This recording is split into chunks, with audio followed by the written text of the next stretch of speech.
Isaías, capítulo 19, verso 18. Profeta Isaías, capítulo 19, verso 18. Vamos até lá. O que nós já vimos até agora sobre doutrina bíblica? Primeiramente, nós falamos sobre o porquê nós devemos estudar doutrina. Há razões pelas quais isto faz bem para a igreja, fortalece a igreja e também a nossa vida pessoal em Cristo. E também começamos a falar sobre bibliologia, a primeira doutrina que nós estamos vendo. Falamos sobre as evidências de que a Bíblia é de fato a palavra de Deus. E a semana passada nós falamos sobre a inspiração bíblica. E hoje, dentro da bibliologia, nós iremos falar sobre a preservação miraculosa das Escrituras. Como durante todo esse período, desde quando Moisés escreveu o Pentateuco, até hoje, como Deus tem trabalhado para preservar a sua santa e bendita palavra. Amém? Vamos ler então Isaías 19, verso 18.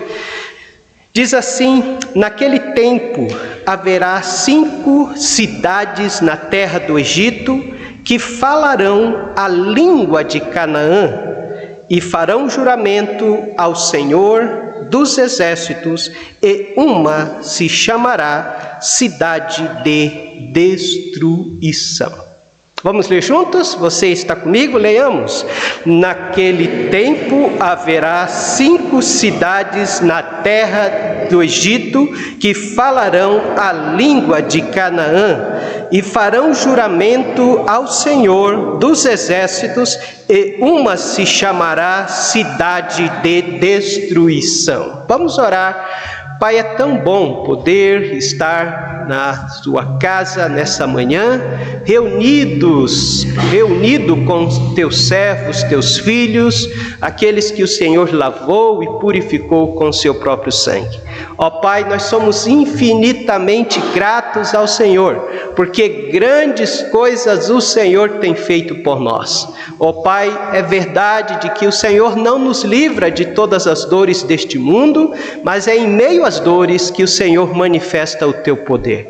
É em meio às dores que nós temos experimentado o teu cuidado, o teu agir, ó Pai, a tua providência em nossa vida.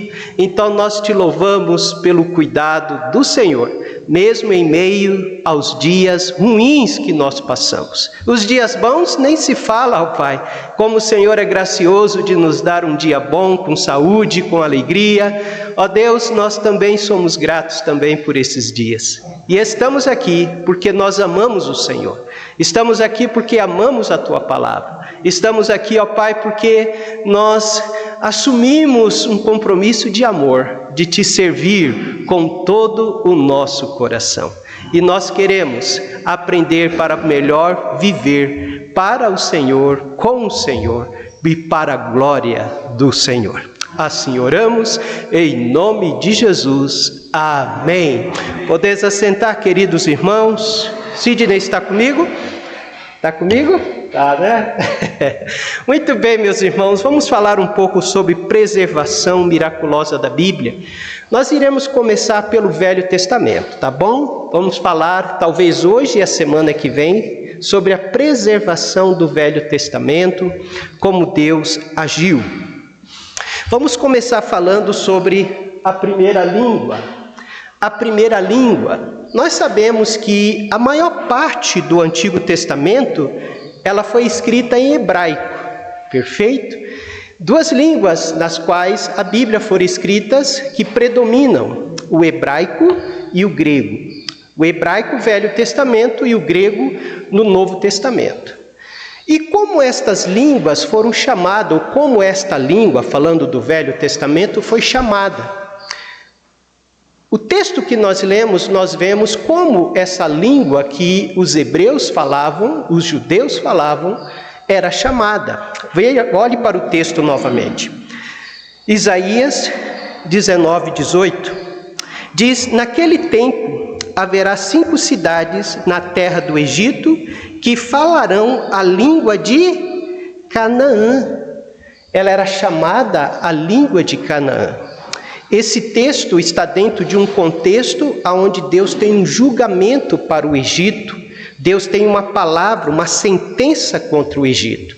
E ele está dizendo que naquele tempo de julgamento, vai haver um tempo onde dentro do próprio Egito, os egípcios iriam falar a língua de Canaã, ou seja, o hebraico, aquela língua que o povo de Israel falou. Mas também ela é vista no Velho Testamento como língua dos judeus. Vamos um pouquinho para frente.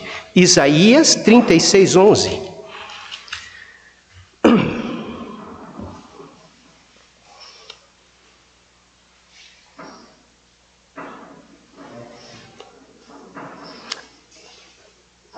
Pode voltar. Volta-se. Isaías 36:11, que diz, estão comigo? Amém? Leiamos então. Então disseram Eliaquim, Sibna e Joá a Rabsaque: pedimos-te que fales aos teus servos em síriaco, porque bem o entendemos, e não nos fales em judaico aos ouvidos do povo que está sobre o muro. Então, ela também é chamada, esta primeira língua, a língua dos hebreus, de língua dos judeus. O que está acontecendo aqui em Isaías 36? O rei da Síria está com intenções de invadir Jerusalém, e ele manda o seu comandante, o nome dele é Rabsaque, para afrontar os moradores de Jerusalém. E quando ele está afrontando, falando aos moradores de Jerusalém, alguns homens do rei vêm até o muro para falar com Rabsaque, que está lá embaixo. E esses homens vão falar para ele: olha, fale conosco a língua síriaca. E não nos fale, porque nós entendemos aquilo que você vai falar em sírio. Não nos fale a língua dos judeus. Por que ele está pedindo isso? Para que os que estão, o povo de Jerusalém e os demais que estão sobre o muro, não ouvissem as ameaças do rei da Síria, e assim o coração do povo viesse a se entristecer. Então ele diz: por favor, não nos fale em síriaco. Fale com nós a língua não nos fale a língua dos judeus, nos fale em síriaco, porque nós entendemos o síriaco. Mas veja o que Rabsaque vai fazer no verso 13. Rabsaque, pois, se pôs em pé e clamou em alta voz em judaico. Ele continuou falando em judaico, ele continuou falando a língua dos hebreus.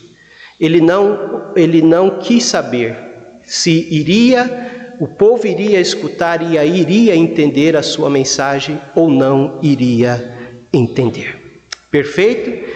Então, essa língua, ela era chamada nas Escrituras a língua hebraica, a língua de Canaã e a língua dos judeus. Provavelmente, meus irmãos, desenvolveu a partir do antigo hebraico falado por Abraão em Ur dos Caldeus.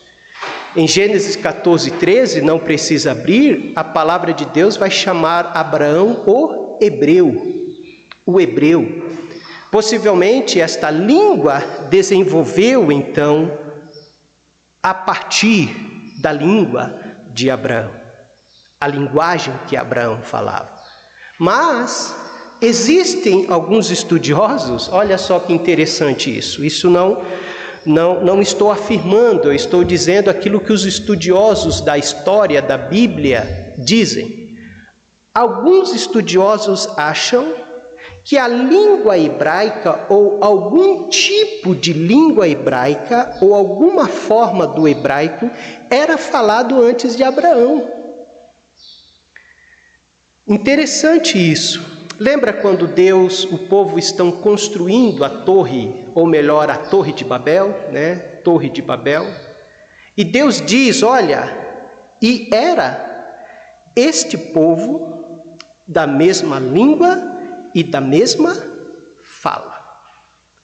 Alguns estudiosos acham que algum tipo de hebraico foi a língua falada pelo homem desde o original. É interessante isso.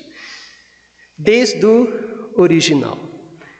E em que esses homens se baseiam? Por que eles se baseiam que a primeira língua era a língua hebraica, ou algum tipo de hebraico?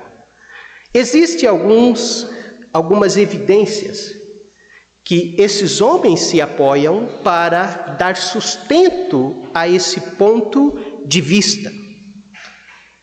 Primeiro argumento. Eles dizem, e é verdade, é fato isso, que em hebraico os nomes dos animais que Adão deu, lembra? Que Deus encarregou Adão de dar os nomes a todos os animais, lembra? Que os nomes que em hebraico, os nomes dos animais expressam a sua natureza e a sua característica com bastante precisão. Tanto mais do que qualquer outra língua arcaica. Isso poderia representar-se o fato que Adão, logo após a criação, deu os nomes aos animais, observando a peculiaridade e a característica de cada espécie. E de fato nós vemos isso. Adão vai olhar para esses animais que Deus criou e vai dar os nomes a ele mediante as suas características. E as características desses animais na língua hebraica coincidem, bate. Vamos comigo até Gênesis 19, ou melhor, Gênesis 2. Gênesis 2, 19 e 20. Essa é a primeira evidência de que esses estudiosos acreditam de que a primeira língua que o homem disse foi algum tipo ou alguma forma do hebraico. Gênesis 2, 19 e 20 diz, verso 19: Havendo, pois, o Senhor Deus formado da terra todo o animal do campo e toda a ave dos céus, e trouxe a Adão por este ver como lhes chamaria. E tudo que Adão chamou a toda a alma vivente, isto foi o seu nome. E Adão pôs os nomes de todo o gado, e as aves dos céus, e a todo o animal do campo, mas para o homem não se achava ajudadora idônea. Algumas versões, quando diz que Adão pôs os nomes a todo o gado, ele diz todos os animais que são animais domésticos, são animais caseiros. E quando diz que animais que estavam no campo, está dizendo de animais selvagens, animais que viviam em montanhas, animais que viviam no campo, vivia em lugares aonde não havia os homens. E de fato isso acontece, não é isso? Os animais domésticos são aqueles que nós criamos em casa, e a característica desses animais são doméstica. E animais que não vivem em casa, não são domésticos, são animais que também têm essa característica. Então, alguns estudiosos colocam isso como um sustento para o seu ponto de vista de que a língua, a primeira língua falada era alguma forma de aramaico. Segunda evidência, pela qual esses estudiosos creem que alguma forma de aramaico foi falada, está no fato dos nomes pessoais. Os nomes próprios, como de Adão, o nome próprio como de Caim, de Eva, de Abraão. Os significados desses nomes em hebraico dá o significado certo que a Bíblia diz. Quando nós olhamos para Adão, sabe o que significa Adão? Significa vermelho. Por que vermelho? Casa do barro. Porque da terra Adão foi criado, foi tirado. E Eva? Porque quem deu o nome a Eva foi Adão. Eva significa vida, ou mãe da vida. E de fato Eva foi a mãe da vida. Por que ela foi a mãe da vida? Porque foi a primeira mulher. Foi a partir de Eva que as demais nações, né, os povos, pessoas surgiram. E o que significa o nome Caim? Caim, quando Adão e Eva colocou o nome dele de Caim, na verdade foi Eva, significa aquisição. E Eva vai dizer: eu adquiri um homem. Então o nome Caim está no hebraico tendo o seu significado que mais chega ao significado do seu nome.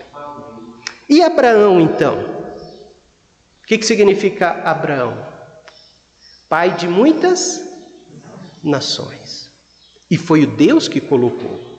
Deus olhou para Abraão: olha, você não vai se chamar mais Abrão. Abrão significa pai exaltado, ou pai alto. Mas a partir de hoje você será chamado Abraão, que significa pai de multidões. E Deus vai falar: eu vou fazer de você pai de multidão, ou de multidões.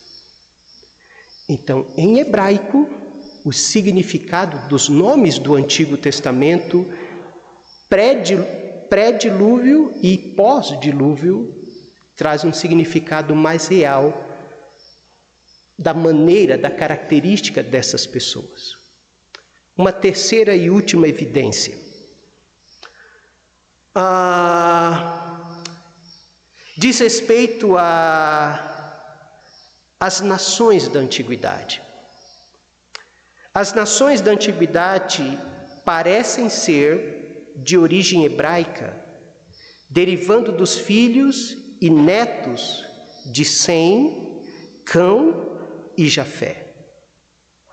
Por exemplo, os assírios. A nação assíria, ela é derivada de Assur, que era um dos parentes ou de Sem, ou de Cão, ou Jafé. Os elamitas são descendentes de Elão, que também veio dos filhos e netos de Noé. E também os arameus, que quer dizer Adão, Arã, que da onde os arameus veio de Arã. Então nós vemos que a maioria das nações, os nomes das nações derivam de um nome hebraico. Então pode-se argumentar que alguma forma de hebraico tinha sido a primeira língua falada ou ouvida no mundo, dizem esses estudiosos.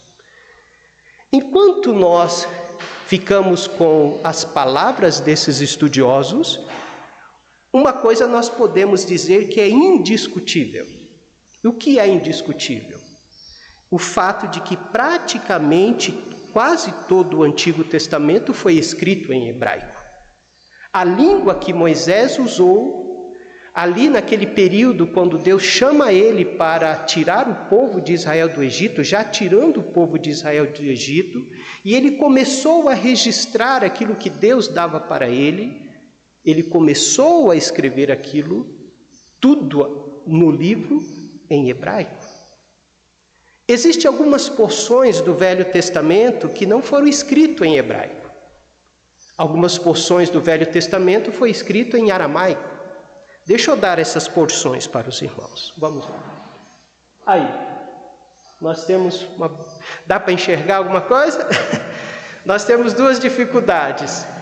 Primeiramente, a claridade. E segundo, porque a lâmpada do nosso Data Show já faz quase 10 anos, ou se não chegou 10 anos. Porque foi logo quando eu entrei aqui que nós chegamos aqui que nós ganhamos o Data Show. Então essa lâmpada é milagre, ela está aí ainda, né? Quase 10 anos. E eu creio que ela está enfraquecendo, por isso nós estamos tendo essa dificuldade também de visualização. Mas deixa eu passar para os irmãos, para aqueles que talvez não estejam enxergando. Quais são as porções na Bíblia que não são escritas em hebraico, mas que são escritas em aramaico? São duas partes dos livros de Esdras. Vamos até lá? Esdras 4. Vamos até lá.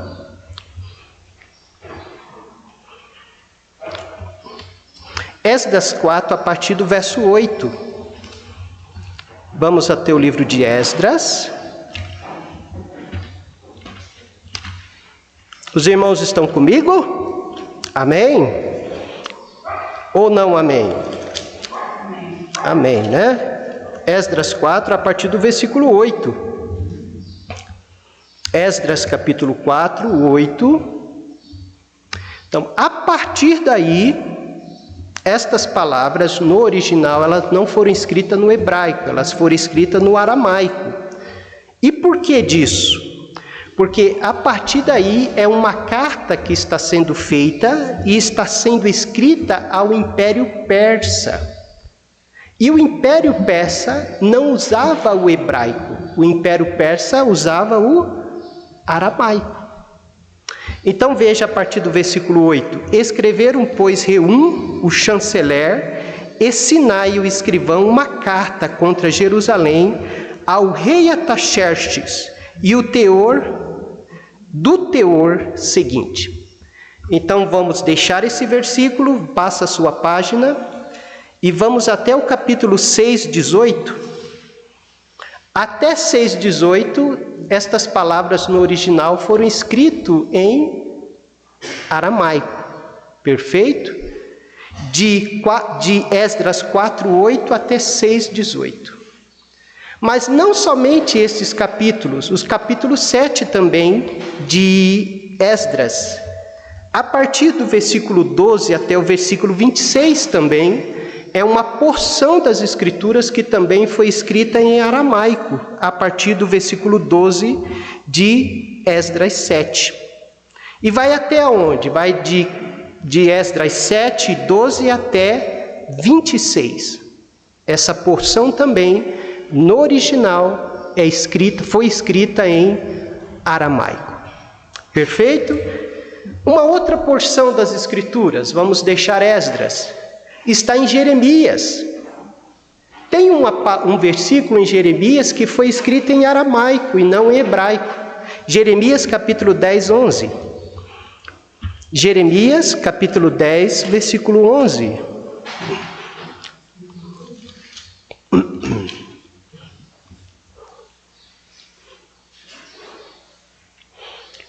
É uma palavra aos pagões ou pagãos idólatras que cercavam Israel.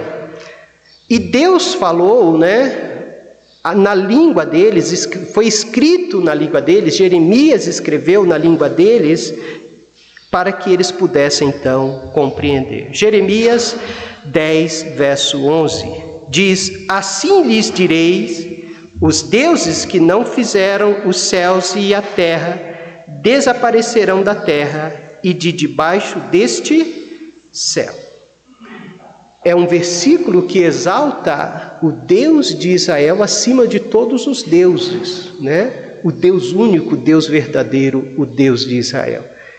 E ele escreve esta porção para aquelas nações que cercavam Israel, que eram pagãs e que não eram israelitas, não eram hebreus. E uma última porção, aonde no original foi escrita no hebraico, Daniel. O livro do profeta Daniel, a grande parte do livro do profeta Daniel, foi escrita em aramaico. Vai do capítulo 2 até o capítulo 7. É bastante, Então nós temos capítulo 2, capítulo 3, capítulo 4, capítulo 5, capítulo 6 e capítulo 7. São 6 capítulos que são escritos no hebraico. Vai desde o versículo 4 do capítulo 2 até o versículo 28 do capítulo 7. É uma grande porção, uma boa porção. E por que isso? Porque o aramaico era usado provavelmente, porque diz respeito a essa porção às nações gentílicas. Entende? Toda essa porção aí de Daniel. Então foi escrita na língua deles. Então em Daniel, o que se diz respeito aos hebreus foi escrito em hebraico. Mas a porção que diz respeito às outras nações foi escrito em aramaico. Perfeito? Então, essas são as porções que são escritas em aramaico. Agora, alguém gostaria de falar algo? Com relação à escrita, por exemplo, será que houve escritas antes de Abraão começar a escrever? Não tem uma noção do que Não tenho uma noção. Não tem. Dá a entender que veio de Jesus do Pai, do familiar. E aí, se Abraão tentou registrar e surgiu escrito na noção, serve impressão. Eu procurei de todos os jeitos e não encontrei. Não encontrei. Muito profundo. E estudiosos linguísticos, todos eles usam a palavra provavelmente, ou seja, eles não têm certeza. Não têm certeza. Irmãos, como foi escrito então os originais? Como Moisés escreveu e no que Moisés escreveu os originais? Vamos para os materiais da escrita então. Vamos lá. Materiais da escrita. Primeiramente, foi escrito possivelmente em papiro. O que era o papiro? O papiro era um tipo de material feito de junco. Lembra que no Egito havia muito junco no rio Nilo? Era um tipo de uma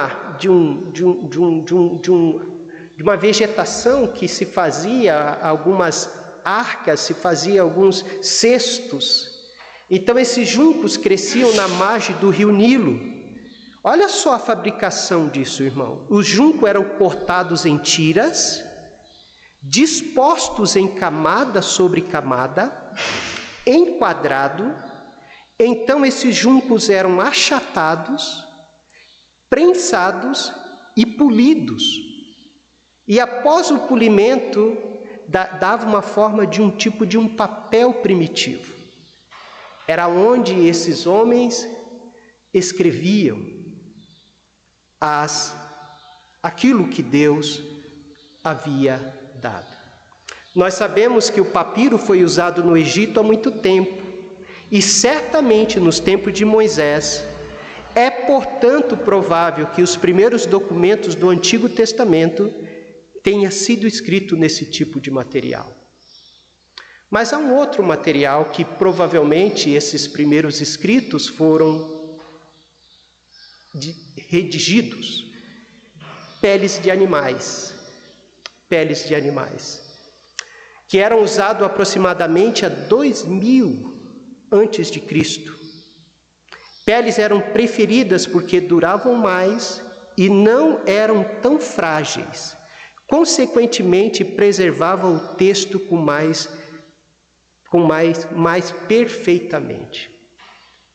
Então nós temos aí os papiros, nós temos as peles de animais, mas quando nós começamos a estudar sobre o povo babilônico, nós vamos ver que o povo babilônico, a maioria dos seus escritos achados foram escritos em blocos de argila também. Você pode redigir lá na internet escritos babilônicos. A maioria deles vieram ou estão escritos em blocos de argila.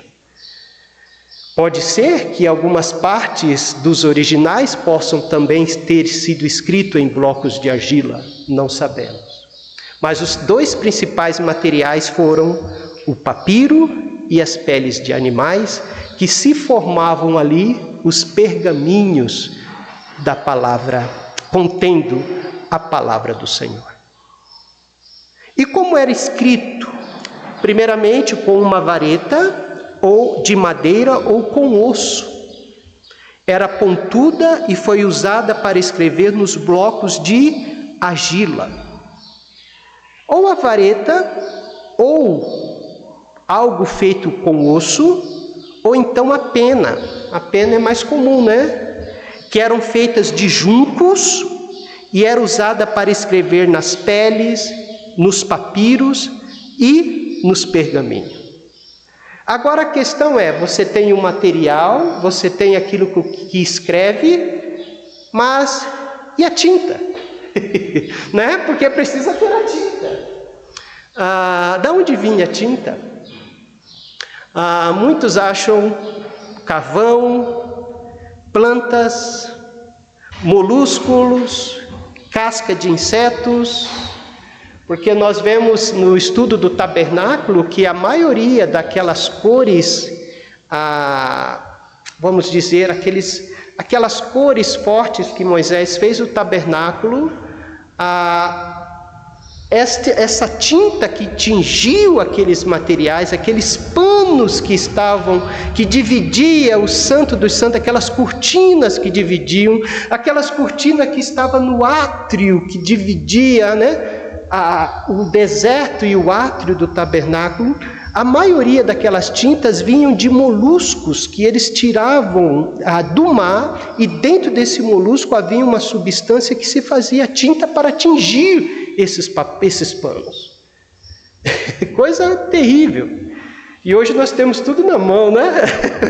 Hoje nós temos aí a BIC que nos fornece aí a tinta. Mas havia algum tipo de tinta. Como nós sabemos disso? Nós temos uma referência em Jeremias. Olha lá, Jeremias 36, 18. Jeremias 36, 18.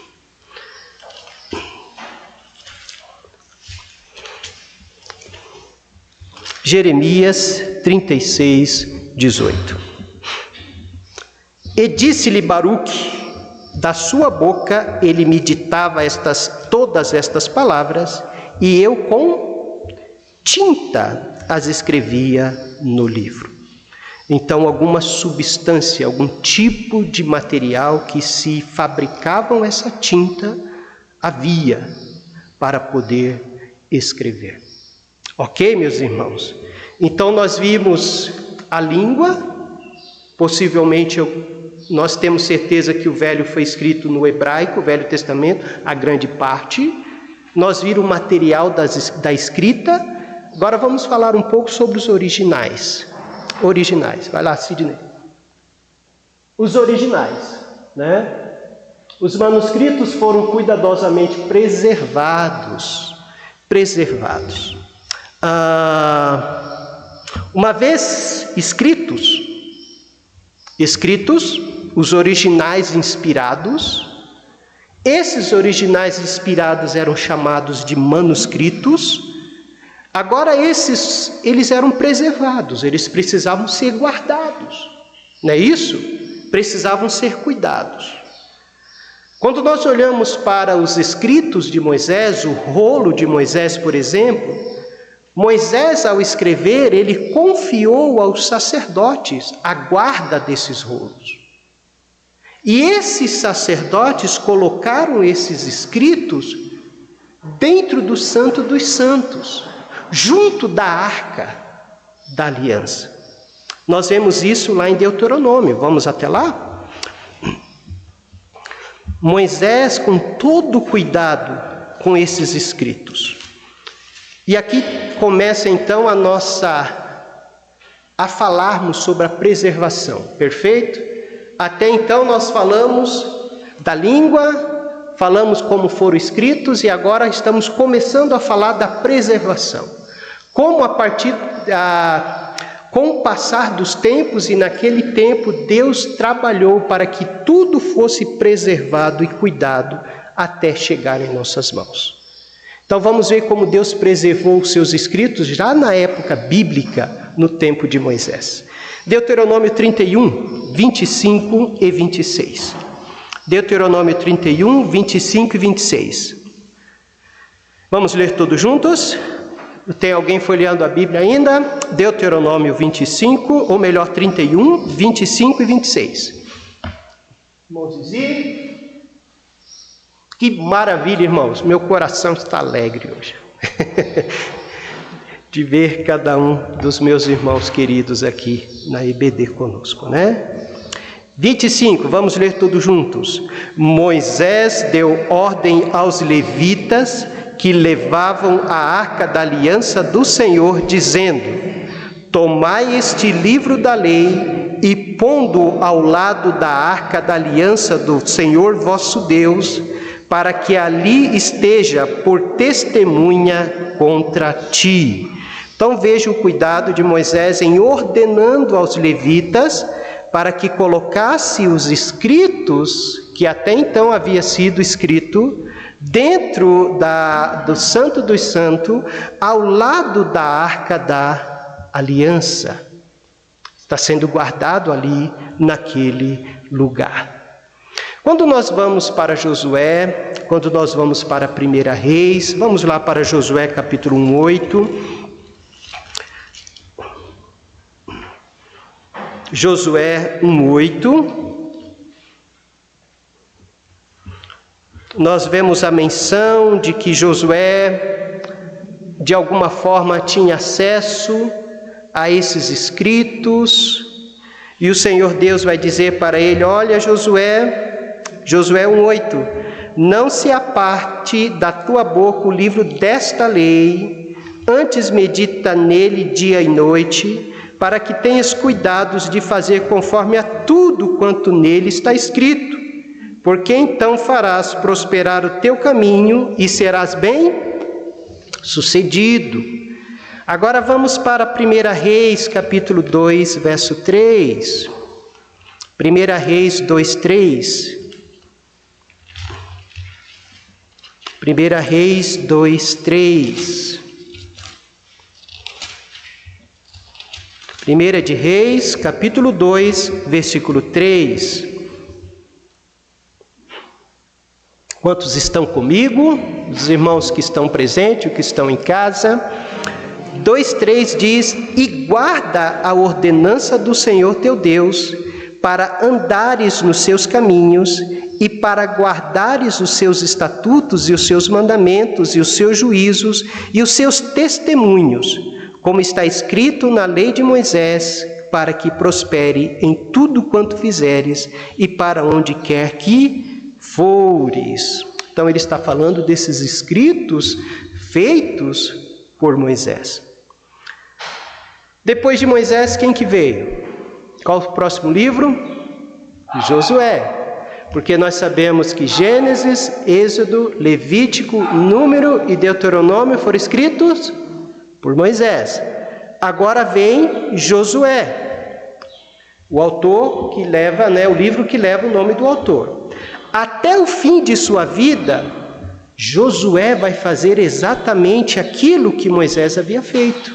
Olha Josué capítulo 24, 26.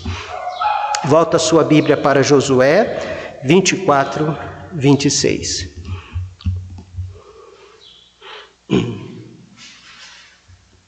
Ele vai fazer exatamente o que Moisés havia feito com o livro da lei, os livros dos escritos do Senhor.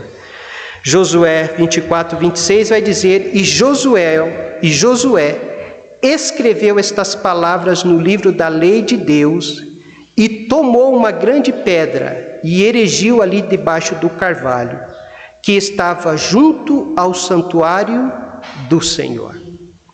Mais uma vez ele faz menção do santuário aonde estava sendo guardada este livro da lei do Senhor. Note que Josué faz alguns acréscimos a este livro, e o coloca no santuário. Então nós já começamos a ter o escrito não somente de Moisés, mas os escritos agora de Josué. Mas também, quando nós vamos para 1 Samuel, nós vamos ver outros acréscimos feitos por Samuel, porque Samuel também escreveu livros do Velho Testamento. Vamos para Samuel, capítulo 10, 25, 1 Samuel 10, 25.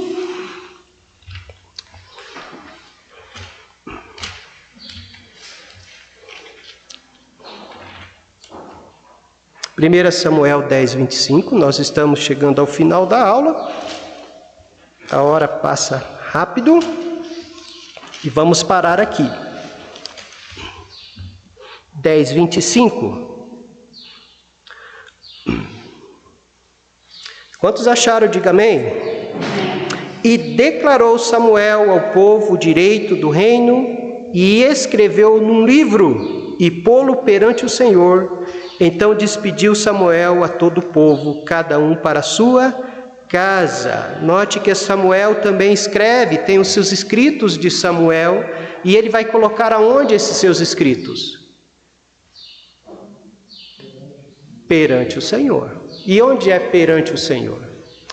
No Santo dos Santos, ao lado da Arca da Aliança.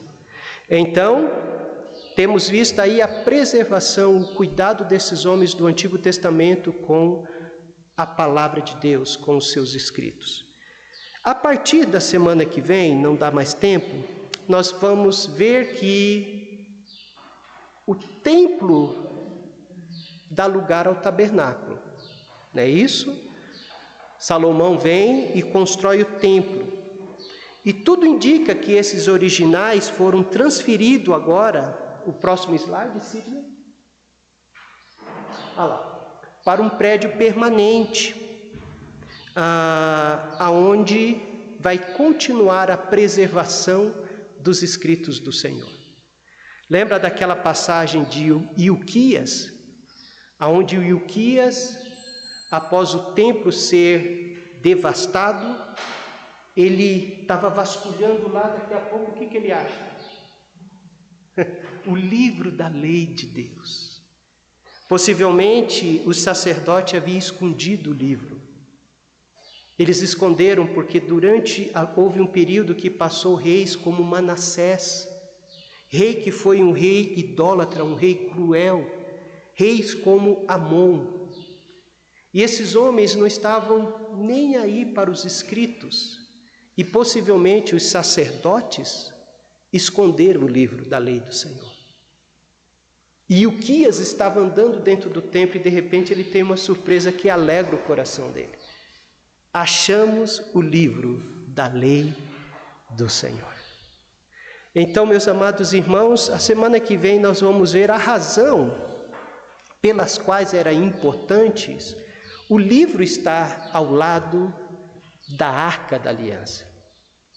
Porque a Arca da Aliança simbolizava a presença de Deus, o trono de Deus aqui. E o fato dos livros estar sendo posto ao lado da Arca da Aliança. O significado da Arca, então, era transferido para os escritos de Deus. A preservação, a pureza, uma porque já estava dentro do Santo dos Santos, e outra ao lado da Arca da Aliança. Então que Deus nos abençoe, que tudo isso sirva não somente para o nosso conhecimento, mas para o nosso amor, amém? A palavra de Deus. Em saber de que este livro que você carrega, que você lê, ele é milagrosamente preservado pelo Senhor. O Senhor tem preservado a sua santa e bendita palavra. Que Deus abençoe os irmãos. Irmão José Maria,